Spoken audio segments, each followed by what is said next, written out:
Palakkad Thachanattukara കിഴക്കുംപുറത്ത് Nipah report ചെയ്ത മേഖലയിൽ വവ്വാലുകളുടെ ശല്യം അതിരൂക്ഷമാണ്. നിപ്പ പടർന്നു പിടിച്ചിട്ടും വവ്വാലുകളെ മാറ്റാൻ ശാസ്ത്രീയമായ സംവിധാനങ്ങൾ സ്വീകരിക്കുന്നില്ല എന്നാണ് പരാതി. വവ്വാലുകളുടെയും വളർത്തുമൃഗങ്ങളുടെയും സാമ്പിളുകൾ പരിശോധനയ്ക്ക് അയച്ചിട്ടുണ്ട്. തച്ചനാട്ടുകരയിൽ നിപ്പ സ്ഥിരീകരിച്ച 38-കാരിക്കും ചങ്ങലേരി സ്വദേശിയായ 57-കാരനും മകനും എവിടെ നിന്നാണ് രോഗം വന്നത് എന്നതിന്റെ ഉറവിടം ഇതുവരെ കണ്ടെത്താനായിട്ടില്ല. രോഗം സ്ഥിരീകരിച്ച യുവതിയുടെ വീടിന് സമീപത്തായി ആയിരക്കണക്കിന് വവ്വാലുകളാണുള്ളത്.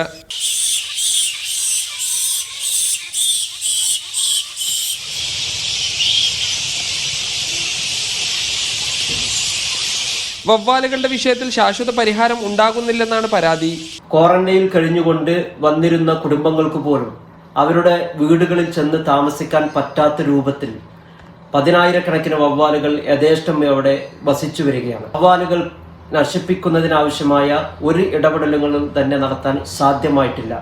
ഈ നാട്ടിലെ ജനങ്ങൾ ഇനിയും നിപ്പ വൈറസിനെ ബാധിക്കുമോ എന്ന അതിയായ ആശങ്കയിലാണ് മുന്നോട്ട് പോകുന്നത്. വവ്വാലുകളിൽ നിന്നും സാമ്പിൾ ശേഖരിച്ച് നിപ്പ പരിശോധനയ്ക്ക് അയച്ചു.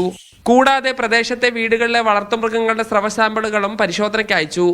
വളർത്തുമൃഗങ്ങൾക്ക് രോഗം ബാധിച്ചിട്ടുണ്ടോ എന്നറിയാനാണ് പരിശോധന. നിപ്പയുടെ ഉറവിടം കണ്ടെത്താൻ വിവിധ വകുപ്പുകളുടെ ഏകോപിച്ചുള്ള പ്രവർത്തനം തുടരും. മീഡിയ 1 പാലക്കാട്.